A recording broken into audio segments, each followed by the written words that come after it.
Olá, amigos do canal. Queria conversar com você sobre um patógeno hoje que bastante comum, cada vez maior, que é a questão de macrofomina faseolina, predominante em muitas áreas, praticamente todas, e isso vem acontecendo associado com temperaturas altas, umidade baixa, a gente já sabe disso. Mas eu queria relacionar como que isso acontece com essa planta, com esse sintoma associado com a causa, né?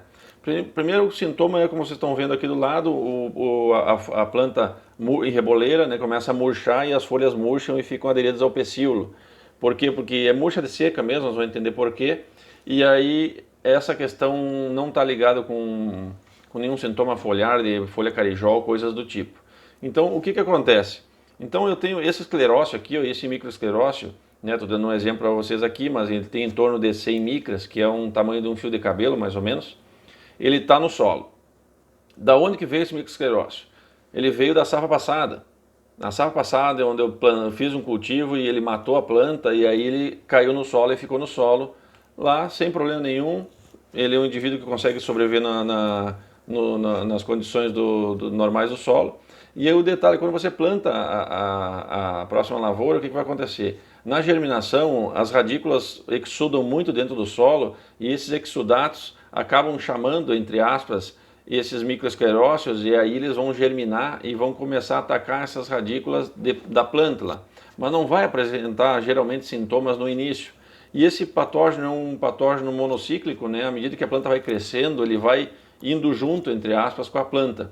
E depois, quando eu entro no período reprodutivo, eu tenho uma situação, que aí é o seguinte, eu tenho uma planta que tem o seu xilema atacado, né, que foi atacado lá atrás, que está aqui, vocês estão vendo a presença do xilema, da planta, e esse xilema ele faz com que o quê? O floema está em torno dele, mas esse xilema já está atacado.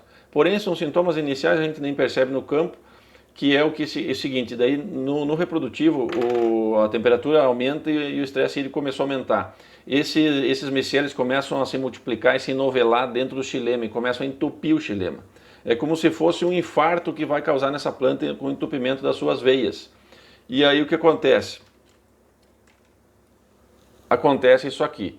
Então nós temos uma situação onde eu tenho uma planta com um ataque iniciado de macrofomina, depois quando a situação aumentou o estresse hídrico, aumentou a temperatura, o que aconteceu? A macrofomina tomou conta e causou o entupimento, então a parte aérea acaba morrendo por falta de água, seco mesmo.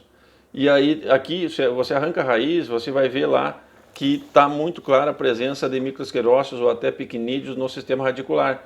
E isso vai fazer com que o quê? Com que eles se multipliquem e aí eu tenho a produção de quê? Essa área atacada começa a produzir muitos microesclerócios e esses microesclerócios vão cair no solo. E você consegue ver esses microesclerócios no sistema radicular com aqueles pontinhos pretos, né? Muitas vezes podem ser até pequenídeos, mas esses microesclerócios vão ser produzidos nessas áreas. Então a área que foi obstruída, foi entupido esse xilema, produziu esse microesclerócio. E esse microesclerócio ele é produzido através da multiplicação de hifas, né?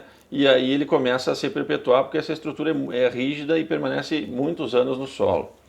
Eu separei algumas coisas para a gente entender, até porque tem um trabalho do Viana e colaboradores aí, mostrando a questão da germinação de microesclerócios, onde a temperatura acima de 30 graus é muito maior a germinação dos microesclerócios, então facilita bastante essa condição para o fungo, a temperatura mais alta, né, e o estresse hídrico debilitando a planta.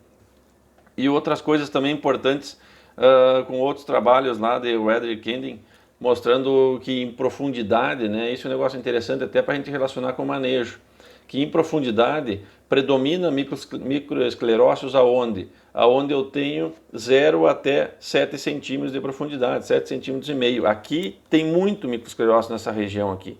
Por quê? Porque eu tenho mais oxigênio, tenho mais disponibilidade de nutrição para essa planta, tenho mais matéria orgânica, tem muitos trabalhos que mostram que esse patógeno é muito habilidoso, ele pode inclusive desenvolver a atividade saprofítica, que é o que? É se alimentar da decomposição da matéria orgânica, então é por isso que ele predomina nesses 0,7 centímetros e meio aqui.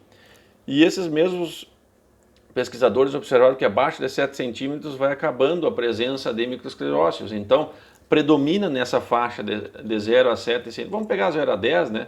Então nós precisamos fazer com que a raiz passe mais rápido disso daqui, não seja tão facilmente atacada, porque vai predominar a presença desses microesclerócitos aqui.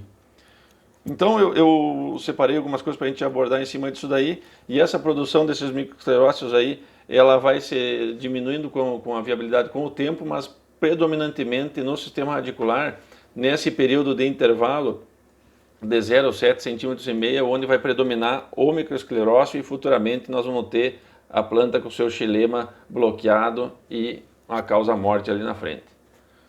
Tá joia? Esse foi um apanhado em cima do sintoma. Ali no outro vídeo tem umas questões de manejo também e vamos conversando. É isso aí. Se gostou, deixa um comentário, compartilha aí, marca o joinha e vamos conversando. Feito, um abraço, tchau.